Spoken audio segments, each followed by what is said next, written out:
Sa ating huling hininga, matatagpuan daw natin ang katahimikan.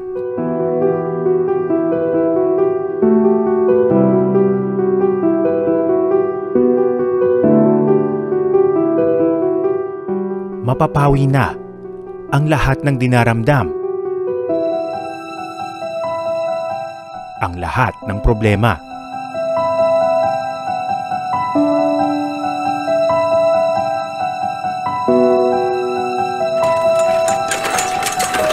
Pero para sa ibang namayapa, tila wala pa ring kapayapaan. Lalo na yung mga namatay sa marahas na paraan. Libo-libo ang nasawi sa tinaguriang giyerang kontra droga sa nakaraang mga taon. Hindi makatarungan yung ginawa nila. Hindi sila Diyos para ganyan ang gawin nila. Maraming tanong tungkol sa madugong kampanya ang naghahanap pa rin ng kasagutan. On behalf of the Committee on Dangerous Drugs, the meeting is now called to order. So we expect this to be a very important day doon sa continuation ng investigation tungkol sa war on drugs. Today, we shall continue this hearing on the extrajudicial killings. Sa muling pagungkat sa nangyaring patayan, he needed someone capable of implementing the war on drugs. Patayin mo yan, kaya kung hindi mo patayin yan, patayin kita ngayon. may mga naghihintay mapakinggan. Ang boses ng mga namatay. Mga kwento mula sa hukay. Hindi sila binigyan ng pagkakataon magsalita, even after death. Ano ang sasabihin nila sa atin?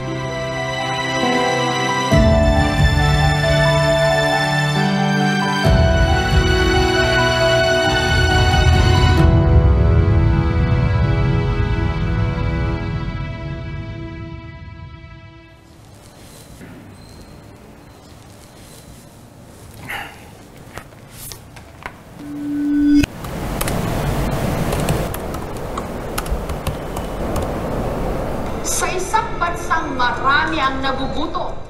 Magsisimula ang kwentong ito sa isang istoryang naitampok sa programang Brigada noong 2015. Istoryang binantayan ng ating kabrigadang si Bam Alegre.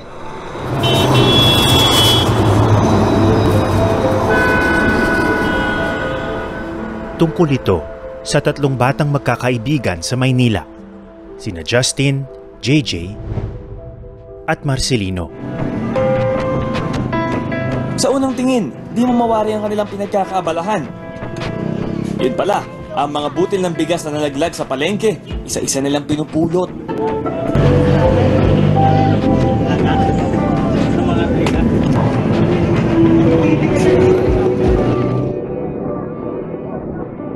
Ang kanilang naiipon, siya na nagiging pagkain nila sa buong araw.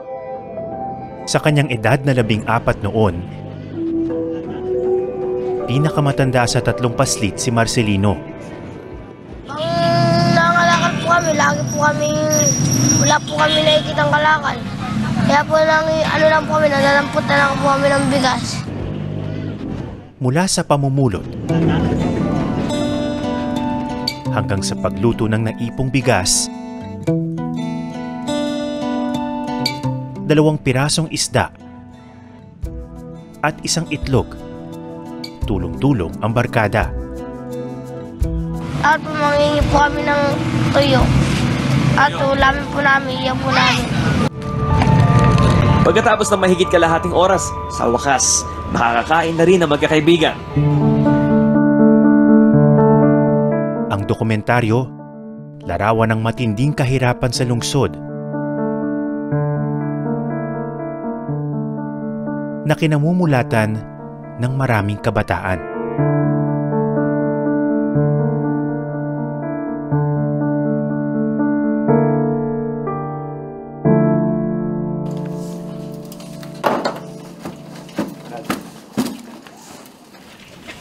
Makalipas ang 9 na taon, ito na ang sinapit ni Marcelino.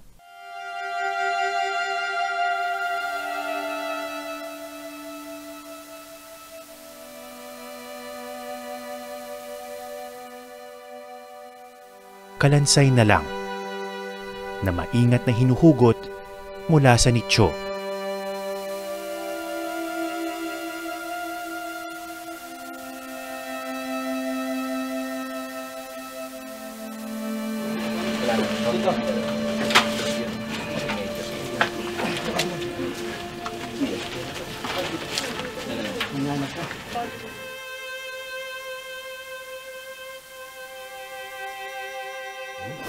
Pwede lang sara?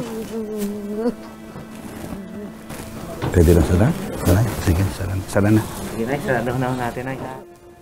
Ang dahilan ng kanyang pagkamatay, palaisipan pa rin para sa kanyang pamilya hanggang ngayon. Malalaman natin yung totoo. Sumainyo ang Panginoon. Basbasan nawa kayo at si Darwin. Pinangunahan ni Father Flavie Villanueva ang exhumation dito sa La Loma Cemetery.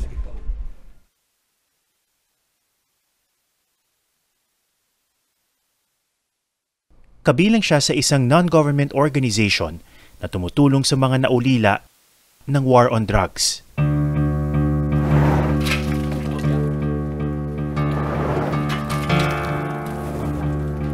Patong nila dyan. 3 ang i-exhume ngayong araw sa sementeryong ito. Kailangan ng kunin ng kanilang mga labi dahil nag-expire na ang upa sa kanilang mga nicho. Yung mga babayan nating nasa laylayan, hindi nila kayang bumili ng lupa para sa kanilang mga yumaong mahal. Kaya nirerentahan lang nila. And the rent is only good for 5 years. Madamdamin ang mga tagpo sa sementeryo. Bakit ka rin ang sisa po? Nangyari sa anak ko.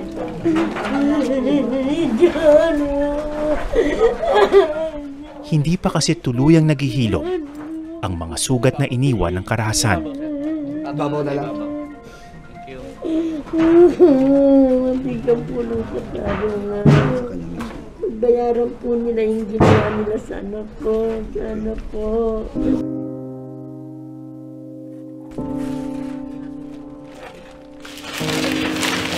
Pwede tanggalin natin ito. 2 sa mga nasawi, namatay daw sa isang anti-illegal drugs operation sa kanilang komunidad. Si Darwin Dasilio, napatay nang pasukin daw ng mga nakasibilyang pulis ang kanilang bahay sa Caloocan City noong December 27, 2016, ayon sa kanyang asawa. Paano siyang pinatay? Nakita po siya sa taas tapos pinipilit po siyang pababain sa kisame. Nagsalita po yung asawa ko na, "Sir, huwag niyo po akong patayin." Nagulat na lang din po kami nun, may nakarinig po na kapitbahay po namin na pumutok daw po na baril.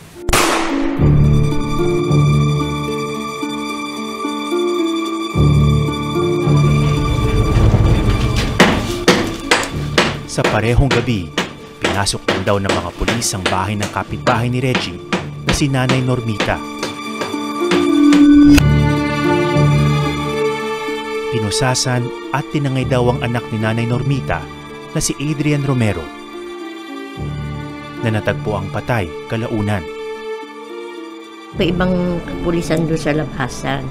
Sabi ko, "Sir, saan niyo po ba dadalhin yung anak ko?" Sabi ko, "Wala namang kasalanan kasi ba't dinampot?" Sabi sa akin mga pulis, puntahan ko na lang daw sa Eusebio. Akala ko yung Eusebio, presinto lang. Yung pala purinarya na pala yung mga pulis purinarya na pala po yun. Ang panghuli sa mga inexhum, si Marcelino. 17 anyos lang siya nang paslangin noong 2019.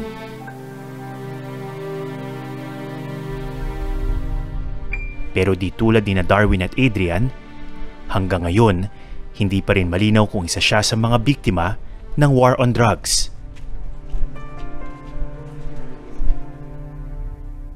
Ni walang lapida ang kanyang nicho. Wala raw kasing pambayad ang pamilya niya noon.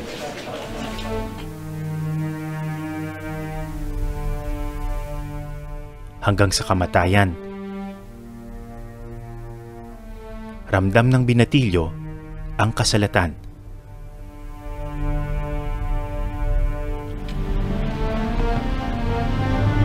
Ang kanyang lola Feli, hindi pa rin matanggap ang nangyari sa apo. Nakita na lang ang kanyang bangkay na tadtad ng saksak sa gilid ng palengke na itinuturing na drug hotspot ng mga otoridad. Gusto malaman ni Lola Feli, biktima rin ba ng drug war ang kanyang apo? Naabutan niya po ba yung bangkay niya? Naabutan ko pa. Saan po siya? Doon sa may market rin. Nakahiga siyang ganun. Tapos wala nang buhay. Nakita niyo po ba yung mga sugat niya? Nakita ko dito. Tsaka dito niya. Doon ako nag-iiyak. Sama na loob ko sa ginawa sa apo ko batang-bata. Plano raw ipakremate ni na Father Flavie ang mga iniksum na labi at saka ilalagak sa isang memorial. Pero higit pa sa pagbibigay ng disenteng himlayan, ang pakay ng grupo. Susuriin uli ang kanilang mga labi ng isang eksperto. Papatanggalin mo sa atin yung sakit. Lagyan natin. Walang investigasyon na matino. Kung titignan mo yung police reports, 3 bagay nakalagay doon. May baril, may droga, nanlaban. So we exhume them, and in the process, we bring them to Dr. Raquel Fortun to probe into the matter upang yung sabi nating ang mga kalansay ng katotohanan ay makapagpahayag kung paano sila pinaslang. Sa nakalipas na mga taon, nabalot ng kontrobersiya ang tinaguriang war on drugs ng nakalipas na administrasyon.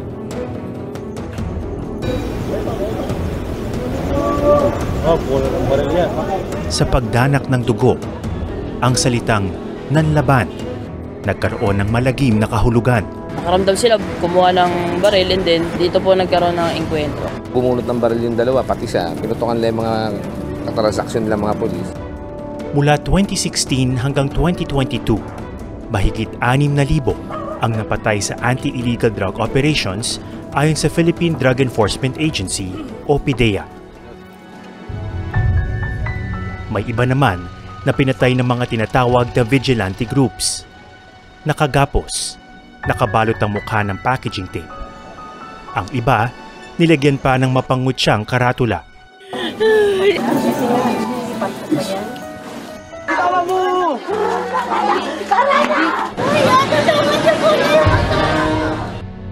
Patuloy na hangad ng mga naulila ang hustisya at katotohanan.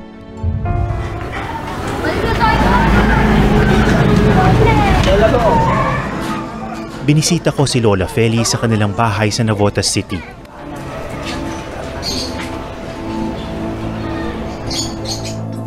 Ito po yung certificate of death ni Marcelino. Ang talambuhay ni Marcelino, mula birth hanggang death certificate, nakasilid sa isang plastic envelope. Yung bata pa lang siya. Wala siya kasing, hindi siya mailig sa litrato, buti nga nakuha na ng kapatid niya yan. Parang namumukhaan ko nga po itong litratong ito eh. Parang ito yung lumabas siya sa TV. Oo, yun na yun. Ito na yun, ano? Opo. Yung ini-interview sila Oo, ini-interview. Nagluluto sila, namumulot sila ng bigas sa Agora. Siya yun. Mas marami pa po siyang litrato nung patay na siya. Paano niyo po ilalarawan si Marcelino? Mapagbigay din yung bata na yun, di maramo. Makakapagbigay siya sa mga kapatid niya, baon-baon, gano'n. Ang kanyang ama at ina, parehong nakulong dahil sa kasong droga. Pero isang bagay ang patuloy na bumabagabag sa isip ni Lola Feli. Hanggang ngayon, hindi daw nila alam kung sino ang pumatay kay Marcelino at ano ang motibo sa likod nito. Anong sabi ng mga investigador? Ano ang kanilang hinala? Bakit daw pinatay itong si Marcelino? Wala namang sinasabi sa akin ganun. Kasi hindi nila kami iniintindi.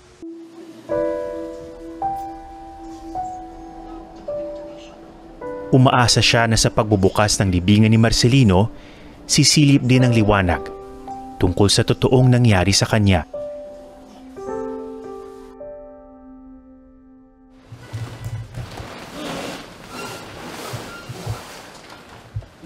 Yan, stable. Mula sa sementeryo, dinala ang mga labi ni Marcelino sa University of the Philippines, Manila. Tinanggap ito ng forensic pathologist na si Dr. Raquel Fortun. Isang dalubhasa sa pagsusuri sa patay. So I was given a copy of the death certificate and very little information.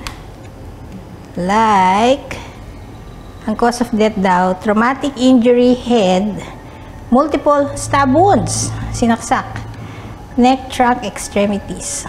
And this is supposedly a case autopsied by PNP. Magsisimula na ang kanyang investigasyon.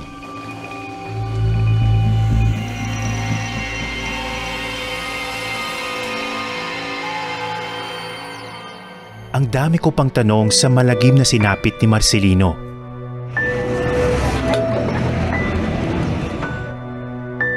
Baka may maikwento sa akin ang dalawang kaibigan ng Binatilyo na kasama niya sa pamumulot ng bigas noon. Si Justin at si JJ.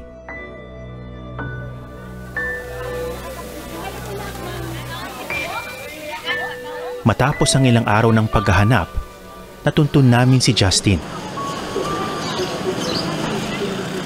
Mula noon hanggang ngayon, hindi daw tumigil ang pakikipagsapalaran niya sa kalsada.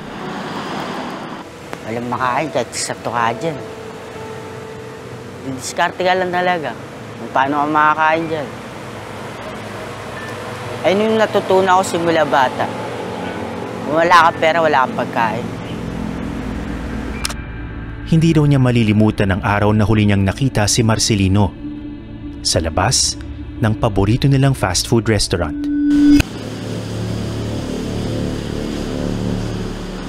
Pinabantayan niya po ako ng bike.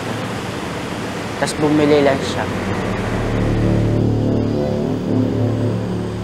And then paglabas niya, binigyan niya ako ng pera. Tapos sinabi ko sa kanya, ingat ka dyan. Tapos sabi niya sa akin, ingat ka din dyan. Tapos tumango na rin siya. Ayun ang last na album. Tapos kinabukasan, doon na siya inay. Doon na siya namatay. Kinabukasan na mismo? Oo. Isang araw lang agad.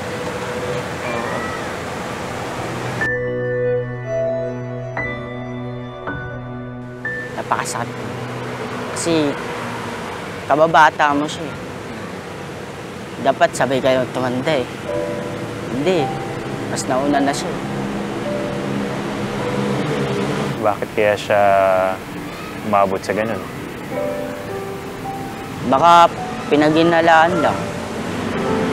Wala naman nag-imbestiga. Kasi mahirap lang eh.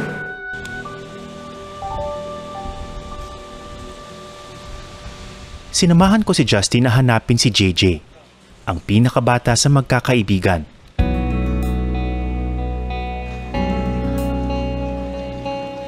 Matapos ang ilang oras, nakita namin siya sa fishport kung saan siya naglalagi. Diyan ka lang pala. JJ ba to? Oo. Hinala ni JJ, may kinalaman sa droga ang pagkamatay ng kaibigan. Anong usap-usapan? Bakit kaya siya pinatay?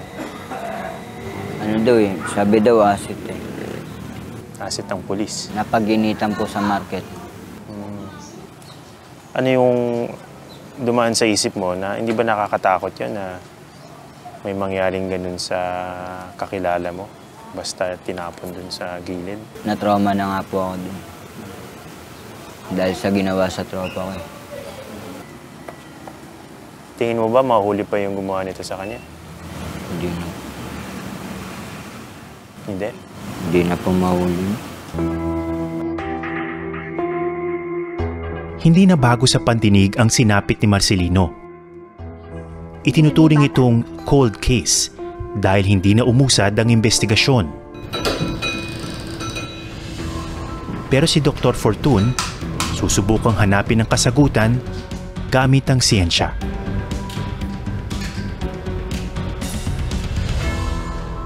Doc, bakit mahalaga ang forensics? Forensic science is after the truth, katotohanan.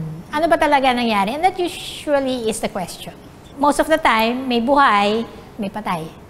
So you have the version of the living. Paano naman yung patay? And this is where science comes in. Ito rin yung person na yun. Ipinakita ni Dr. Fortun sa akin ang iba pang mga kalansay na ilang linggo na niyang pinag-aaralan. And alam ko nung nilinis nila ito, yan ang nilagari nila. Pinaghihinalaan nilang mga biktima ito ng tinatawag na extrajudicial killings o EJ case. O yung mga nasawi sa gitna ng questionableng police operations o sa kamay ng mga vigilante. So consistent. Umaasa siyang may matututuhan pa tungkol sa kanilang marahas na pagkamatay.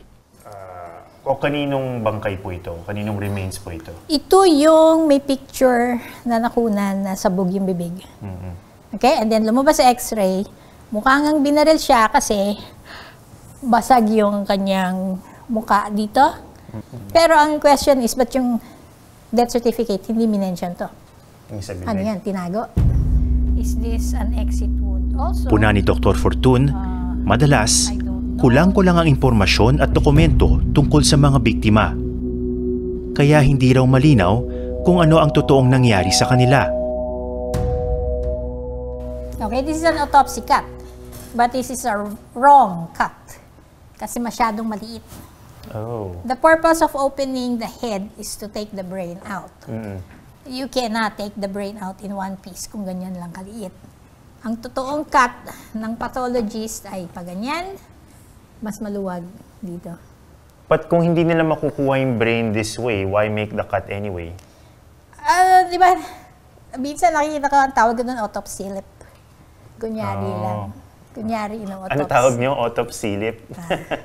Ibig sabihin, hindi thorough yung investigation? No. Ayon kay Dr. Fortun, sa ibang kaso ng EJK, wala pang autopsy na isinagawa sa yumao. Sa ilalim daw kasi ng ating batas, hindi obligado ang mga otoridad na magsagawa nito. That's what I want. Where is the autopsy report? Because that would help. That would help. I rarely have it.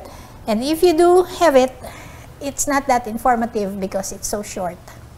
1 page lang. Walang laman. Pero kahit mga buto na lang ang kanyang tinitignan, may matutuklasan pa raw sa mga ito.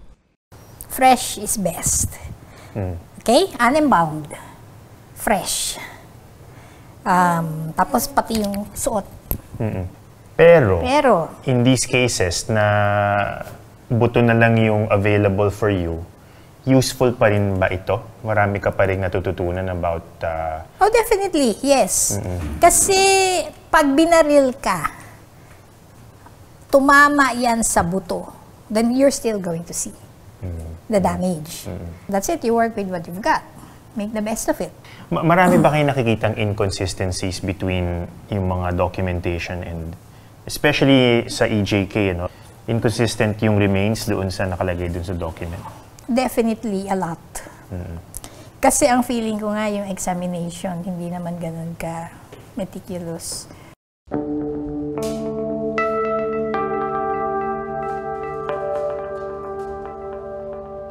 Voluntaryo lamang ang ginagawang pagsusuri ni Dr. Fortun sa labi ng mga biktima ng EJK. Mahigit 100 mga labi at kalansay na raw ang kanyang naeksamin.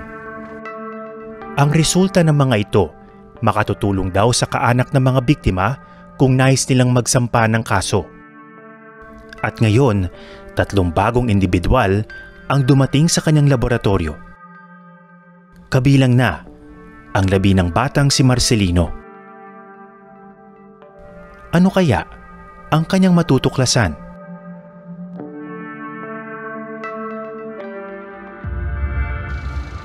Sa drug operations ng PNP, nanlaban ang karaniwang katuwiran sa mga pagpaslang. Pero hindi may pagkakaila na may mga inosenteng nadamay lang.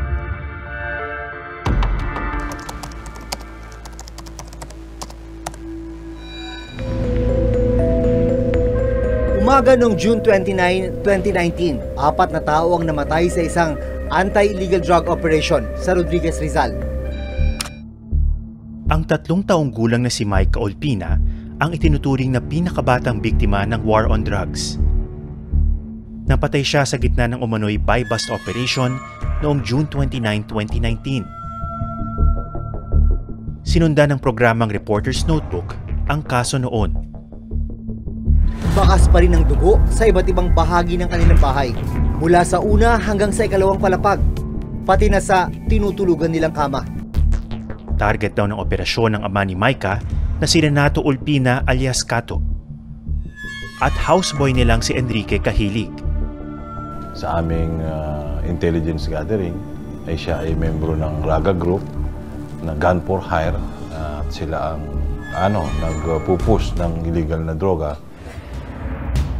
Patay sa spot report ng insidente, sa gitna daw ng buy-bust, nakatunog ang mga target na pulis ang kanilang katransaksyon. Dito na raw nagkaroon ng putukan. Patay si Kato, Kahilig, at ang isang pulis.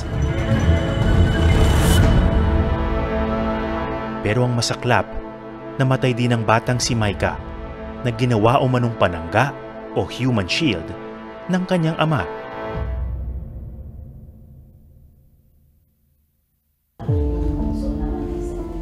Makalipas ang 5 taon, nakausap ko ang naulilang ina ni Micah. Mariin pa rin niyang pinabubulaanan ang kwento ng mga pulis tungkol sa nangyari. Unang-una, puwersahan daw na pinasok ang kanilang bahay kahit walang ipinakitang warrant ang mga operatiba. Ang basa ko po sa report, ang sabi nila buy-bust operation. Bypass daw po. Sabi ko nga, kung totoong bypass po yun, kung may drugs po talaga sa amin, kung bypass po yun, yung partner ko naka-boxer short lang. Ikaw po ba makikipag-abutan ka ng naka-boxer short? Wala pong katotohanan yun. Pero ang hindi niya matanggap sa salaysay ng PNP, ang paratang na ginawang human shield ng kanyang asawa, si Micah. Ako ang nandun, ako ang papatunay na hindi ginawang human shield yung anak ko. Sino ba naman yung tatay na gagawin sa anak yun? Tingin niyo po ba sinadyang barilin si Micah? Hindi ko po masasabi. Siguro dahil kagustuhan na lang din nilang yung mission nila sa partner ko. Bahala na. Nagsagawa ang Commission on Human Rights o CHR ng sarili nilang pagsusuri sa crime scene noon. Isinama nila si Dr. Fortun. There are some things na nakikita mo pa. For example, forcible entry.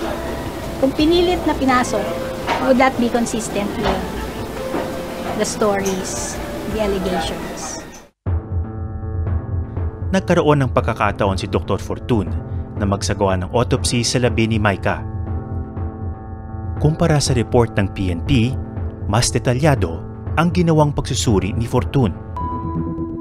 Batay raw sa kanyang nakita, malaki ang posibilidad na nag-indiscriminate firing o basta na lang nagpaulan ng bala ang mga pulis habang nasa bubong ang mag-ama. Kaya tinamaan ang bata. Meron akong nakitang tama niya sa paa. Left foot. Medyo unusual yun. Paano siyang nabaril sa paa? Sabi, yung mga pulis daw, nung narinig yata na kumakalampag sa bubong, nagpaputok. Panic firing. The same way that they just fired wildly at the ceiling at the roof. Nagsampa ng patong-patong na kaso sa ombudsman ang nanay ni Micah laban sa mahigit 30 pulis. Sinampahan naman ng PNP ng kasong reckless imprudence resulting to homicide ang pulis na nakabaril daw kay Micah. Pero parehong na-dismiss ang mga ito. Ayon sa ombudsman, na-dismiss ang administrative complaint laban sa mga sangkot na pulis dahil iniimbestigahan na ito ng PNP noon. Pagdating naman sa na-dismiss na kasong obstruction of justice, sa PNP at DILG daw dapat magreklamo at umapila ang nanay ni Micah. Pareho lang siya halos na saan tinamaan. Pero tingnan mo naman yung level ng detalye sa isang totoong autopsy report na nanggaling kay Dr. Fortun. Si Attorney Maria Cristina Conti ang isa sa mga abogadong tumulong sa pamilya ni Micah na magsampa ng kaso sa ombudsman. Paliwanag niya na dismiss ang kaso doon dahil mahirap baliin ang opisyal na salaysay ng mga pulis sa ganitong mga kaso. Sa dinami-dami ng mga cases, especially during the killings, no, itong EJ case, ano yung nagiging basis para malaman kung ano talaga yung nangyari? Well, una sa lahat, dahil may tinatawag na presumption of regularity of duty, kung ano ang ginawa ng pulis, yun ay naayon sa batas.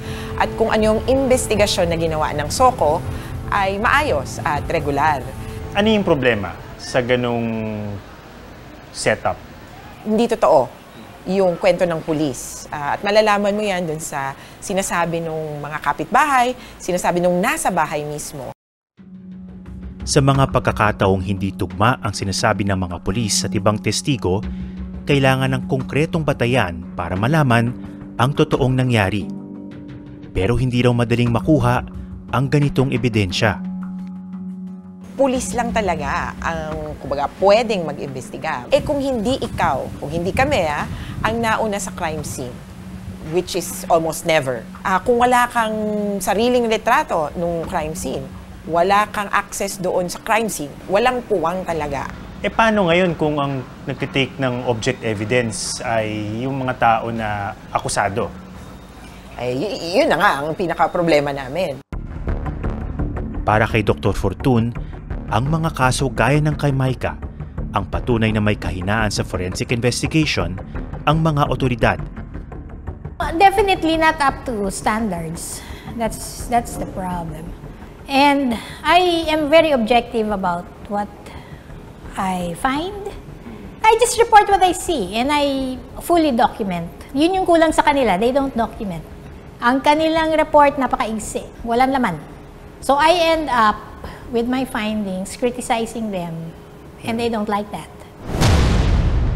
Pero para sa PNP, hindi nahuhuli ang bansa pagdating sa forensic investigation. Sa tingin niyo po ba ka-level na natin yung mga kapitbahay natin? I should say so. Welcome to our forensic firearms identification division. Para makita ang estado ng forensic sa bansa, pinahintulutan kami ng PNP Forensic Group na silipin ang kanilang pasilidad. Dito raw pinoproseso ang karamihan sa mga ebidensyang nakalap sa mga kasong hawak ng PNP. Sinamahan ako ni Police Colonel Francisco Supe, ang kanilang Deputy Director for Administration. Una naming binisita ang DNA Analysis Division kung saan sinusuri ang anumang biological evidence na nakokolekta sa isang crime scene. Makapangyarihang paraan daw ito para matukoy ang pagkakakilanlan ng isang tao. Yung DNA evidence, yan po yung ating special unique code na napaloob ng ating cells. Pag halimbawa kayo po yung suspect, tapos during the time of the crime, tumalsik sa inyong katawan yung dugo. O kahit hindi nyo alam na meron na palang tumalsik, we have special device to check kung meron sa clothing ninyo. Yung blood na yon sa victim, then we know you were there sa crime scene. Sa kanilang Firearms Division, sinisilip ng malapitan ng mga basyo at punlo ng bala.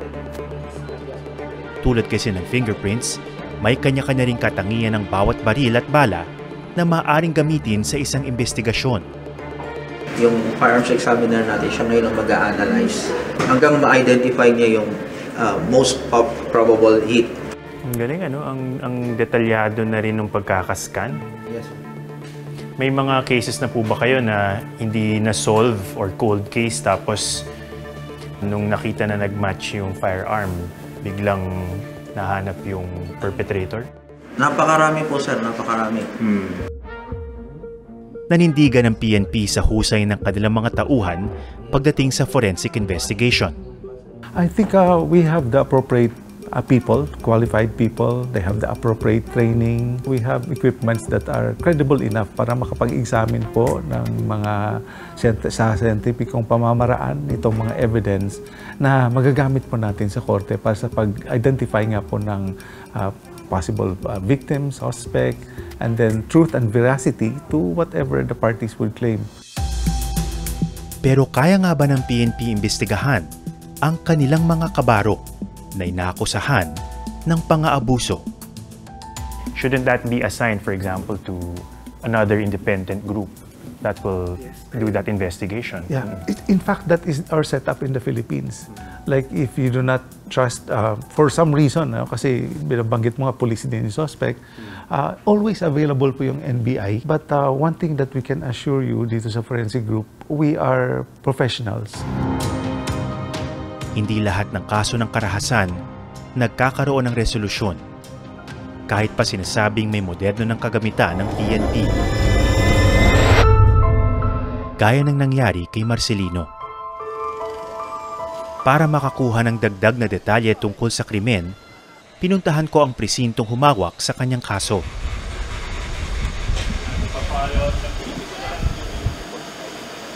Sa kasamaang palad, spot report lang ang naiabot sa akin ng mga pulis. Na-reassign na raw kasi ang mga kasamahan nilang nag-imbestiga sa krimen. So, pag ganito, ibig sabihin nito, sir, walang parang unsolved pa siya, no? Unidentified yung pumatay, no? Hindi ko matanggap na dito lang nagtatapos ang kwento ni Marcelino. Tinuloy namin ang paghahalungkat ng impormasyon at may natuklasan kami sa isang hindi pa nakikitang police report. Habang ginagawa namin ng dokumentaryong ito, sinimula ng House of Representatives ang pag-usisa sa madagong giyera kontra droga ng nakaraang administrasyon. Hindi raw ginawa ng tama ng mga nag-imbestiga ang kanilang trabaho sa investigasyon nila sa mga namatay sa war on drugs. Nang binigyan ng pagkakataong magsalita ang kaanak ng ilan sa mga namatay, bumuhos ang sama ng loob na kinimkim sa mahabang panahon. Pinatay na, pinaratangan pa ng kung ano-ano. Yun po yung masakit dun eh. Yung may drugs, nanlaban, parang ustisya sa mayaman lang. Ba't sa mahirap parang hindi kami napapansin? Unti-unting lumawak ang sakop ng investigasyon ng Kongreso. So, andito rin yung mga representatives ng mga families ng mga biktima ng extrajudicial killings. Di nagtagal, ilang nakagigimbal na revelasyon ang isiniwalat sa publiko. Alam ng mga pulis lahat yun, Your Honor, Mr. Chair, na patayin may reward. Gaya na lang ng pag-amin ni dating Police Colonel Royina Garma na direktang utos daw ni dating Pangulong Rodrigo Duterte ang pagpapatupad ng madugong war on drugs. He requested that I will locate a PNP officer or operative who is a member of the Iglesia ni Cristo, indicating that he needed someone capable of implementing the war on drugs on a national level. In the interest of fairness, may I move to invite the former president to hear his side on this matter. Ang PNP nangako na bubuksan muli ang investigasyon sa ilang mga kaso, kabilang na ang mga unsolved killings. Pero hindi tiwala rito ang ilang mga kritiko ng war on drugs. In your opinion, is this a skill issue or an integrity issue? More of an integrity issue. This is about practice. Sabi nga ng mga pulis, marami kaming nakakausap na rin naman sa haba ng panahon ng pag-iimbestiga dito. Sinasabi talaga nila, kahit po ma'am, alam namin, kahit na training kami, kung yun yung aabutan mo na ginagawa sa presinto, yun yung inuutos nung nakatataas, kailangan mo lang bumagay. Tiniyak naman ng PNP na magiging patas at masusi ang kanilang investigasyon. Bakit po kailangan pang i-reopen yung mga cold cases? Ito po ba ay isang, kumbaga, de facto admission na hindi maayos yung naging investigasyon noon?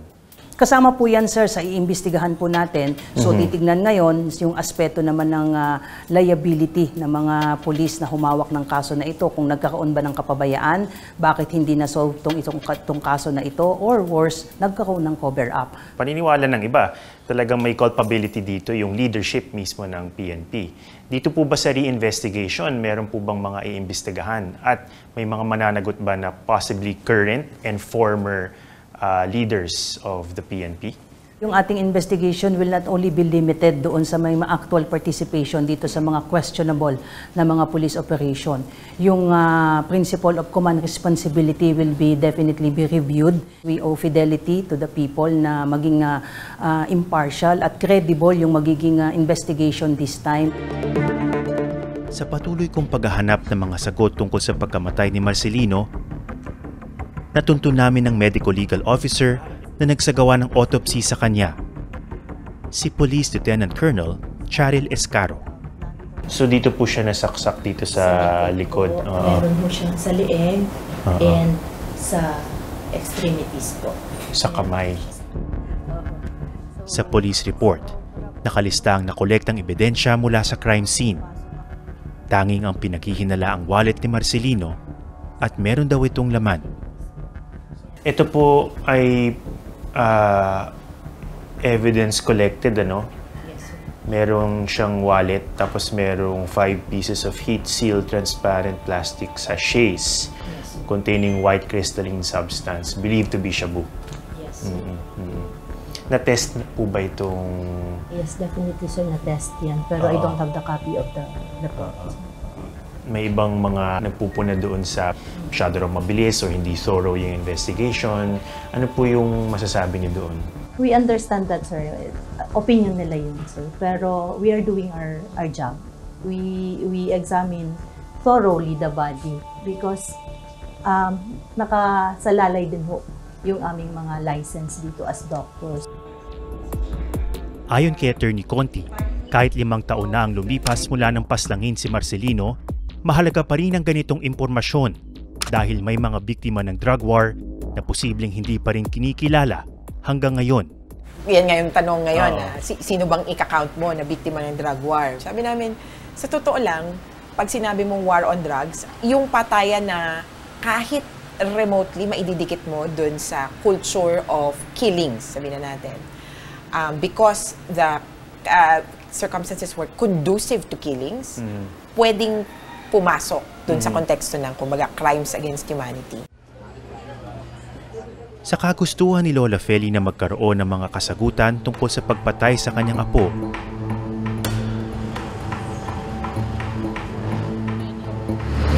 sinamahan namin siya sa Navotas Police Station at Northern Police District Crime Lab sa pag-asa makakakuha ng mga dokumento. Sa unang pagkakataon, nabigyan si Lola Feli ng kopya ng autopsy report ni Marcelino.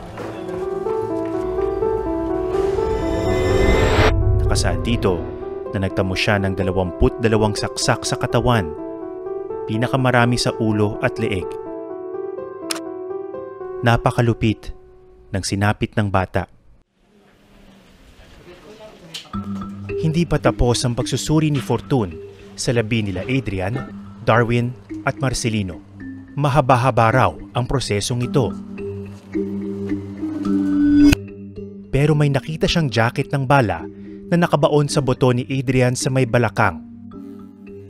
Isang bagay na dapat sanay nakuha at nasuri ng mga nag-imbestiga sa kaso. Sa inisyal naman na pagsusuri sa mga labi ni Marcelino, hindi raw may kakaila na labis na dahas at puwersa ang kanyang ikinasawi. Pero puna ni Fortun, kulang sa detalye ang autopsy report. May mga tanong din siya sa mismong investigasyon ng kaso. Pinatay ng September 27. Sinasabi dito ang autopsy was 6 p.m. of September 28. And dinidescribe niya na embalmed na. You know, again, that's wrong in the Philippines. Homicide to eh. Dapat yan sa scene pa lang, may homicide investigation. We've lost a lot of information. Nagkaroon ba ng investigasyon? Nakuha ba nila yung weapon? Was there even an effort to do that? Patuloy raw naaaralin ni Dr. Fortun ang mga labi ni Marcelino at iba pang mga biktima ng EJK. Kahit na hindi ito madali. Well, right now, kinakausap ko yung mga yan at least. Nga, sinasabi ko sa kanila eh. Sinusubukan mo silang tulungan. Okay? And you apologize na hanggang dito lang ang magagawa ko. Okay? And maganda sana, no? Tanungin mo, ano man nangyari sa'yo? And then, sasagutin ka. Ang message ko sa kanila, and kasi medyo may positive developments eh. For the first time sa Congress, pinag-uusapan na yung patayan. This is a first. Baka pwede kami naman ang pakinggan. Ipagdasal po natin ang paghilom ng ating bayan. October 28, nagsagawa ng sariling pagdinig ang Senate Blue Ribbon Committee tungkol sa war on drugs. Si dating Pangulong Rodrigo Duterte, na hindi pa dumadalo noon sa mga hearing ng House of Representatives, present sa Senado. I would like to request, treat me as a witness. Ang dating Pangulo, walang kagatol-gatol na inamin ang pagkakaroon ng tinaguriang Davao Death Squad noong panahon niya bilang mayor. Meron akong death squad. Sila rin yung mga gangster. Yung isang gangster, utusan ko. Patayin mo yan, kaya kung hindi mo patayin yan, patayin kita ngayon. Sabi ni Duterte, inaako niya ang lahat ng legal na responsibilidad sa pagpapatupad ng giyera kontra droga. Ang sinabi ko, ganito, prangkahan tayo, encourage the criminals to fight. Pagka lumaban, patayin ninyo para matapos na ang problema ko sa syudad ko.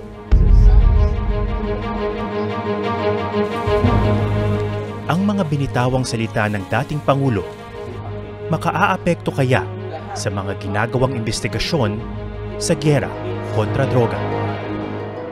Hanggang ngayon, hindi pa rin natutukoy kung sino ang pumatay kay Marcelino. Pero kahit papano, may masasandalan si Lola Feli sa iba pang mga naulila sa giyera kontra droga. Sama-sama nilang ipaglalaban ang hustisya. Igigiit ang kanilang karapatan at patuloy na pakikinggan ang mga boses mula sa hukay. Ako si Atom Araulio. Magandang hapon.